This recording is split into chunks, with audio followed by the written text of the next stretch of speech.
These past few years, we have seen both the film and theater industry being shaken by these massive box office bombs, some even of which have taken experts by surprise. And while we have seen a few hits here and there, there's still no end in sight, even with films like The Fall Guy and Furiosa losing money at the box office despite great reviews from critics and audiences. Having said all that, this is why I want to look into this and try to analyze why we are in this new flop era in the film industry. Now, let me be clear, these are just my opinions. I am making observations. I am not an expert on this. Just simply giving you my intuitions. And also, there is not one single reason why this is happening in the industry. I think we can all agree that this is multivariable. There are many reasons for why this is happening.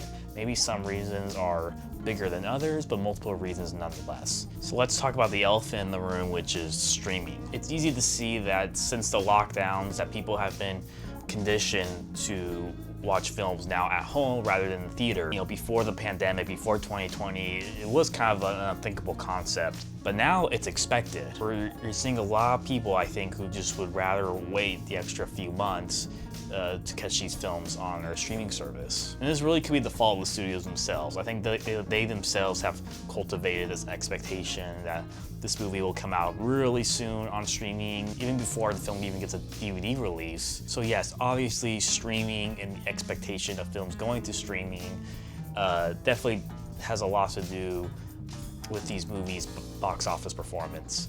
But I still think there's a little bit more, so let's get into that. So let's rewind time back to 2010s, you know, a time where studios can just squeeze out any film under any franchise and it'll be guaranteed to make like 700 million at the box office, which back then would have been considered a disappointment. And here's the thing, the film could be very mediocre and it still would have been a guaranteed hit. Nowadays, a franchise film is lucky to make 400 million. Films like The Blue Beetle, The Marvels, and Indiana Jones, for example, I think would have been big successes back in the 2010s, but now they're not. I mean, The Marvels was your typical MCU film in both visuals and script. The Blue Beetle was your run-of-the-mill superhero film, more broadly speaking, and Indiana Jones wasn't really any different from all the other legacy sequels that came out in the previous decade. All this is to lead to my point that I think people are tired of repetition in the same type of film that they have been seeing the decade prior. Some online might dub this bad movie fatigue to counteract the superhero fatigue narrative. I think it's a gross oversimplification. Let's use like The Marvels as an example, or Ant-Man Quantumania. You know, there's kind of a narrative that these films were substantially worse than the previous Marvel films that came before them, and I disagree. With the exception of the lack of like charming actors like Chris Evans and Robert Downey Jr. to carry the franchise, there's not really any meaningful difference between these films. The Marvels and Ant-Man, for example, they share many of the same qualities of previous films, including cheap CGI, desaturated colors, the same type of humor, the same type of story structure, etc. So if the answer is that these movies aren't really substantially worse in any meaningful way than the previous films, then maybe it's not because of bad movie fatigue. Maybe it's something like formula fatigue. You know, people are now tired of this type of filmmaking and they want something newer, more fresh.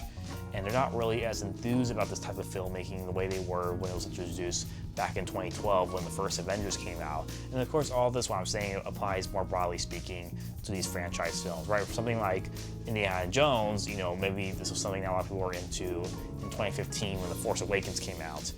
In 2023, 2024, not so much. So a new standard has been set, which gets me into my next point.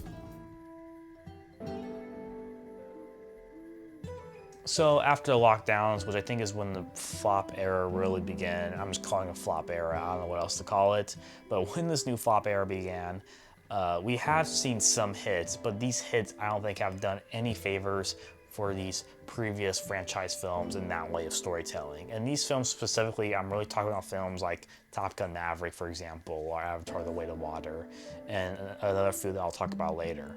Funny enough, those films, which are big hits, weren't even expected to be these box office successes. It really was just word of mouth that carried these films to success. You know, a big thing I remember a lot of people were saying when Top Gun Maverick came out was that, you know, this film reminded them of these really awesome blockbusters that came out before the age of superheroes, right? It was just old school fun. And what do they mean by that? Well, it's not because Top Gun Maverick or even Avatar are original, they aren't. but you can see the craftsmanship put into the film, right? You can see that massive budget on screen.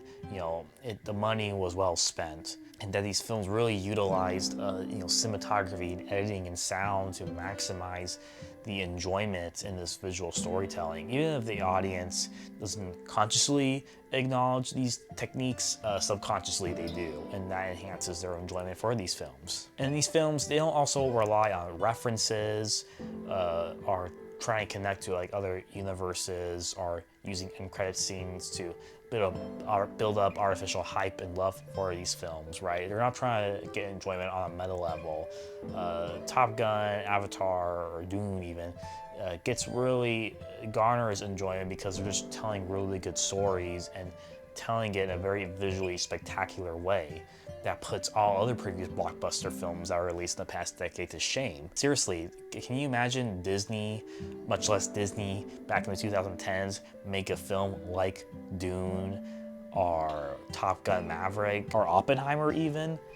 Never. That's not how they do business, right?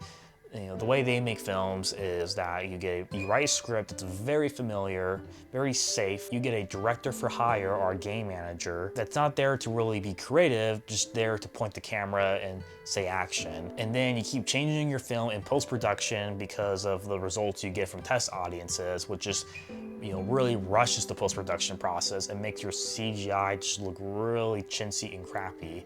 And previously you could probably even apply that to production itself. Films like Dune or Top Gun don't get made that way. They get made that way by writing a very solid script that you take your time with.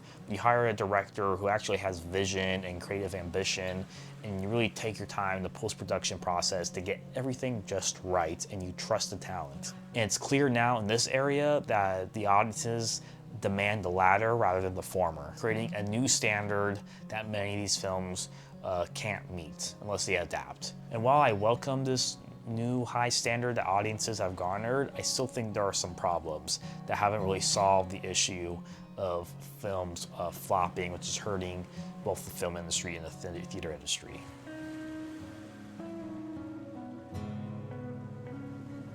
I brought up films like Fall Guy and Furiosa before because these films are big box office disappointments, despite the great reviews.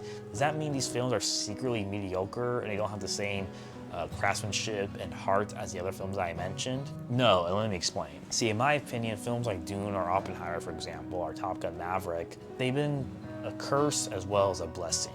And the curse is that these films have set up, I think, too much of a high standard that very, very, very few films can ever meet. These films have cultivated now an expectation in audiences that, hey, if you want me to see your film in the theaters, then this film needs to be an absolute visual masterpiece that demands to be seen in IMAX, right? That maximizes sound and cinematography, that if I were to see this movie on TV, on streaming, that it would be a total disservice. And let's be honest here, very few films can actually meet that expectation. Films like Furiosa and The Fall Guy, great films, I think, which I give 4 out of 5 stars or 4.5 stars, which is equivalent to like an 8 out of 10, a solid B. But that's not gonna meet that description that I talked about for films like Dune or Oppenheimer. And now it's a sad thing where, if your film doesn't meet that incredibly high bar, then it deserves to die in the box office. So therefore, that's why I don't see this problem going anywhere time soon. Also, let's not kid ourselves here. This does not mean that we are getting a new renaissance in the film industry where we're gonna see all these very creative, small, mid-budget films. That's not gonna happen. Those films are gonna be reserved for streaming, and it's very clear that audiences still have an appetite and demand high-budget, big franchise films. They just want better versions of those films. But they are not interested in smaller budget indie films. A film like Napoleon Dynamite, for example, which was a big hit way back when, it wouldn't succeed now. We're not going back to that era. We are still in the era of franchise films, superhero films. It's just that people want better versions of those films. And so I think for those few reasons, I think that's what is happening right now in the industry. A combination of formula fatigue, streaming expectations, as well as possibly a new standard that very few films can actually pass. So thanks for watching, guys. Let me know if you agree with my take on this, or if not, what's your take on why these films are flopping. Make sure to hit the like button, hit subscribe. I'll see you next time.